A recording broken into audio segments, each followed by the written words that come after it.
Bonjour à tous, bienvenue au château de Savigny-les-Beaunes, au cœur de la Bourgogne. Je vous accueille dans cette belle demeure du XIVe siècle qui a été profondément remaniée au fil des siècles. On verra au travers de la visite, on va retrouver pas mal de restes quand même qui sont encore la preuve de ce témoin vivant, de ce patrimoine absolument exceptionnel. Ce bâtiment est à l'heure actuelle en cour ouverte, c'est-à-dire qu'à l'origine c'était un bâtiment féodal avec les fossés remplis d'eau, la rivière traversait les fossés, la rivière a été détournée juste avant le démantèlement du château au XVe siècle. Certainement que le propriétaire n'a pas dû prendre le bon parti du bon roi, donc lui a coupé et la tête et le château. Et puis il a été rebâti en cour ouverte comme ça, en maison plutôt bourgeoise au XVe siècle, avec suppression donc du pont-levis qui était dans les rez-de-chaussée, qu'on ira voir tout à l'heure, et puis cour ouverte avec un bâtiment qui était plus ou moins destiné à la résidence des propriétaires. Voilà, et bien si vous voulez venir avec moi, on va aller voir, jeter un petit coup d'œil. Et là on va monter dans un escalier qui est réalisé sur une copie qu'aurait fait Mansart, donc avec du marbre dessus, avec des belles pierres, des belles petites marches.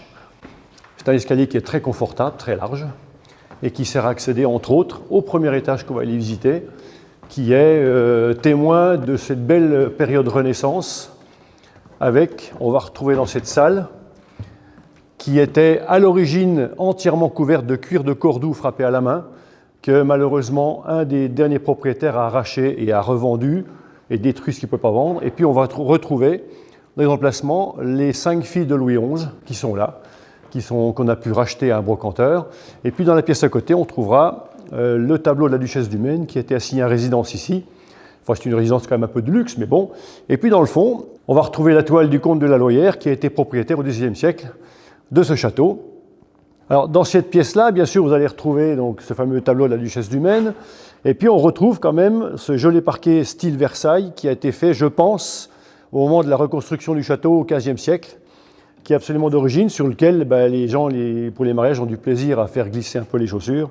Bon, il ne s'abîme pas trop, il est à peu près en état, il est solide. Voilà, c'est quand même d'origine.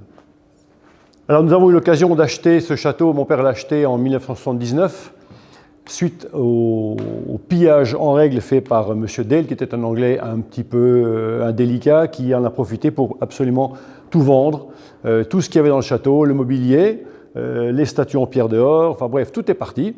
On a acheté une caisse absolument vide et on a eu le bonheur quand même de pouvoir récupérer, entre autres, ces 5 tableaux des 5 filles de Louis XI. Mais juste avant, donc c'était M. de Volchier, le comte de Volchier, qui avait en propriété ce château, pas de descendants, pas d'enfants, pas de famille, et qui a, on ne sait pas trop comment, réussi à vendre, ou tout du moins l'anglais a plutôt réussi à acheter au M. de Volchier ce château, alors qu'on suppose que M. de Volchier ne voulait pas lui vendre. Mais bon, ça c'est pour la petite histoire. Donc voilà, on a récupéré une caisse vide, on a refait les salles d'appareil que vous pouvez voir maintenant, qui servent à faire des réceptions. Alors bien sûr, on n'a pas souhaité renouveler le mobilier d'époque, puisque c'était absolument impossible à faire, on ne pouvait pas les retrouver, c'était vraiment trop onéreux pour nous, et ça n'a jamais été la volonté de remeubler ce château comme il était d'époque, puisque la destination finale du château est avant tout à des fins économiques et touristiques. On n'a pas les moyens d'entretenir un château entièrement meublé. Donc voilà, c'était surtout pour ça qu'on a décidé de ne pas poursuivre le fait de vouloir retrouver ce mobilier d'époque, qui a totalement disparu d'ailleurs.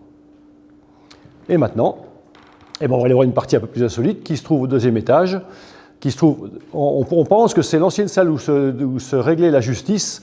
Au 2e étage, vous allez voir, il y a à peu près 200 motos anciennes qui sont là en collection, puisque le château est avant tout un site de collection à peu près unique en Europe, de diverses choses mécaniques. Voilà, allez, on y va. Donc on monte d'un étage, toujours dans ce bel escalier, copie de Mansart. Au mur, vous retrouverez toutes les affiches des Saint-Vincent tournantes de la région, puisqu'on a avant tout une région viticole, il ne faut pas l'oublier. Et puis voilà, tout à l'heure, vous retrouverez des images un peu de toutes ces motos qui seront prises, mais il y a une moto quand même qui me tient très très à cœur, c'est celle-là. C'est une Durandal, qui est la moto de mon grand-père, au départ, qui est une moto qui a été fabriquée à Dijon dans les années 1926 à 1936, donc une machine qui est assez rare, avec laquelle mon père faisait un petit peu des bêtises avec quand il était jeune. Il l'a toujours gardée, et on l'a entièrement fait restaurer, et c'est vraiment, je pense, ça sera la pièce maîtresse du musée, qui sera mise en valeur plus tard quand on va refaire un petit peu tout ce musée. Donc ici, comme j'ai dit tout à l'heure, normalement, je pense que c'était la pièce où on rendait la justice, suite au dire des anciens de Savigny. Et puis bon, là, vous trouverez, là-bas, il y a l'ancienne chapelle, il y a l'ancienne bibliothèque, qui était certainement une des plus belles de Bourgogne. du temps de M. de Volchier. Cette bibliothèque était entièrement garnie de livres de très grande valeur. Et pour la petite anecdote, en 1959, la troupe de théâtre voulait venir jouer le Cid avec Gérard Philippe dans la cour d'honneur. Et M. le comte de Volchier craignait que, évidemment, que les lumières fassent fuir les chouettes qui mangeaient les rats, qui mangeaient les bouquins. Donc il avait dit à la troupe de théâtre, vous ne jouerez pas dans la cour, mais vous jouerez devant la cour. Et c'est ce qui a dû être fait. Voilà. Alors bien sûr, cette bibliothèque, elle a été aussi pillée par l'anglais, les livres ont été distribués un peu partout. Alors nous, pour remeubler les rayons, on a mis des moteurs de moto. Je vous le rappelle, on est plutôt un site touristique à destination mécanique. Donc forcément, on n'a pas pu retrouver les livres non plus. Donc on a rempli avec des moteurs. Voilà, c'est un petit peu la petite touche personnelle de notre famille. Alors bien sûr, au château, vous ne trouverez pas que des motos et des maquettes d'avions. Il y a aussi des vrais avions à réaction qu'on a mis une quinzaine d'années à collecter, parce que c'était une passion aussi de mon père, et puis évidemment de moi. Sans oublier le fait que mon père a couru avec des voitures de course Abarth, des prototypes italiens dans les années 65 à 73, qu'il a gardés. On en a racheté quelques-unes après, quand les voitures ne valaient rien, parce que personne ne pensait à la collection. Donc il y a aussi un petit musée d'une trentaine de prototypes Abarth, qui est absolument unique en Europe. Il y a encore aussi un petit musée de tracteurs viticoles, puisque mon grand-père a été l'inventeur aussi des premiers tracteurs enjambeurs. Vous savez, ces petites drôles de machines qui enjambent les rangs de vignes chez nous, juste après la guerre, que mon père a gardé aussi. En fait, mon père gardait tout. Et il a eu une boulimie de collection absolument incroyable. Et si on ne l'avait pas freiné, tout serait plein partout, quoi. Le parc serait plein partout d'avions. Il y a quand même déjà 80 avions de chasse à réaction. Il y a 200 motos, il y a 30 Abarth. Il y a une trentaine de tracteurs viticoles.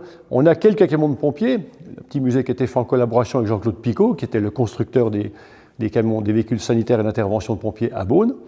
Donc voilà, vous trouverez ici, dans ce milieu un petit peu atypique, j'allais dire, aussi bien des vieilles pierres, alors conservées dans l'état en fonction de nos moyens, mais ça, on va refaire des travaux. Et puis aussi toute une partie collection d'objets mécaniques roulants, fumants et pétaradants, j'allais dire. Voilà, pour le bonheur de tous.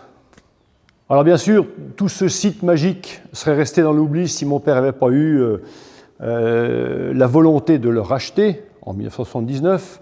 Et à l'époque, ce n'était pas facile de racheter. On est une famille de 5 enfants. Moi seul ai décidé de reprendre ce patrimoine suite au décès de mon père, en rachetant tout. Et j'ai impliqué dans ce rachat ma famille, ma femme et mes 3 filles, dont ma dernière fille Marie, que vous allez pouvoir retrouver un jour aux commandes de cet établissement, qui gère des parties événementielles. Alors bien sûr, ça a été compliqué. Moi, j'ai passé 45 ans de ma vie à travailler avec mon père. Il y a eu des hauts, il y a eu des bas. On a passé beaucoup d'heures à remettre ce château en état, à le rendre visitable, ouvert au public. Je vous rappelle que dans les années 80, le château était fermé au public, avec des travaux colossaux à faire dans le parc et à l'intérieur, et on a refait les toits aussi. Donc voilà, c'est un projet de famille, familial, qui me tient beaucoup à cœur, et qu'on va prolonger le plus loin possible, parce qu'il n'est pas question que ce patrimoine parte à je ne sais pas qui, je ne sais pas trop où. Alors, ça ne reviendra sans doute jamais à son état d'origine, de château féodal, puis modifié Renaissance avec les meubles d'origine. On va le laisser comme ça un certain temps, parce qu'on a besoin de ça. On a besoin des entrées, on fait quand même pas mal de visiteurs, on a besoin de ça pour quand même continuer à travailler et à restaurer ce lieu magnifique. Allez, venez avec moi, je vais vous emmener pour vous montrer un petit peu la partie rez-de-chaussée, qui est une suite, une enfilade de vieux celliers, qu'on a évidemment remanié un petit peu pour plus de confort pour nos visiteurs, avec entre autres, dans cette pièce-là qui est d'origine, l'ancien four à pain, une cheminée. On a évidemment tout regratté parce que les anciens propriétaires avaient mis du plâtre partout pour faire joli, mais bon, le plâtre, c'est pas très esthétique. On pense aussi également que cette pièce-là était la salle des gardes, initialement, puisque dans les vestiges de château du XIVe originellement, certaines voûtes sont encore d'origine, certaines parties du bâtiment sont encore d'origine, donc on pense que cette pièce-là est encore d'origine à peu près. Mais bon, on n'en est pas très sûr. Et puis je vais vous emmener dans le passage qui servait à l'époque d'entrée au château, puisque le pont-levis se trouvait juste là, derrière la grille, et le bâtiment, encore une fois, était en cour fermée. Donc on va aller jeter un petit coup d'œil par l'extérieur.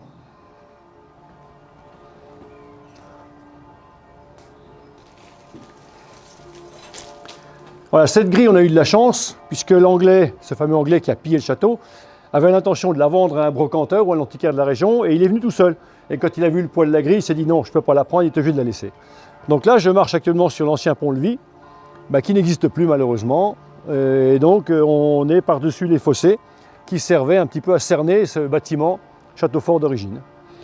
Et puis il ne faut pas oublier que notre profession avant tout c'est vigneron, donc on travaille avant tout la vigne sur 10 hectares de vignes.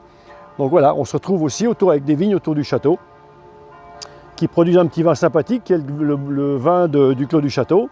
Et puis mon exploitation viticole s'étend de Volnay, Beaune, Pommard, Meursault, Savigny, un peu tous les grands noms qui chantent.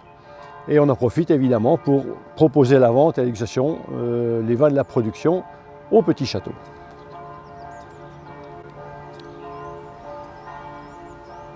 Et puis pour conclure cette visite, je vais quand même vous parler un petit peu de ce qu'on appelle nous le petit château, qui en fait était les dépendances du grand château, construit fin 17e, qui servait exclusivement au départ d'écuries, d'étables, de soies à cochons, et qui servait sans doute à loger aussi les gens qui travaillaient au château. Nous, on s'en sert d'accueil des clients, d'accueil des visiteurs, on s'en sert de logement un petit peu. Et puis il y a une partie de ce bâtiment qui est quand même très particulier, parce qu'il est construit en arc de cercle, avec des pierres de roche affleurant, qui le rend tout à fait très original. Voilà, c'est un bâtiment qui a son charme, qui s'inscrit très bien dans cette cour avec le grand château derrière. Donc voilà, on n'attend plus que vous, chers amis visiteurs, quand vous voulez.